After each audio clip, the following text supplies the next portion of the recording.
પંચમહાલના શહેરા નગરપાલિકા વિસ્તારમાં વચ્છેસર કોલોની તરફ જતા માર્ગ પર પાલિકા દ્વારા થાંભલા નંખાયા હોવા છતાં અનેક જગ્યાએ લાઇટ લગાવાઈ નથી. બાકીની લાઇટો પણ બંધ હાલતમાં છે. સ્ટ્રીટ લાઇટની વાત થઈ રહી છે. આ અંધારાને કારણે અહીં રહેતા અંદાજે 70 પરિવાર બાળકોને રાત્રિના સમયે અવરજવરમાં મુશ્કેલી પડે છે. ખાસ તો ચોમાસાની સિઝનમાં પાનમ કેનાલની બાજુના આ માર્ગ પર જંગલી જાનવર અને અગાઉ મગર પણ જોવા મળ્યો હોવાથી સ્થાનિકોમાં ઝેરી જંતુ અથવા જાનવર કરડવાનો સતત ભય સતાવે છે.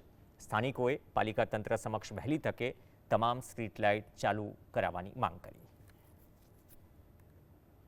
રાત્રે લાઇટો રહેતા નથી, કશું કામ કર્યું નથી. આ લોકોએ 4 થાંભલા છોડી દીધા છે અને બાકી ઉપર લાઇટ લાગેલું છે, પણ અમારે જવામાં બહુ અંધારું છે.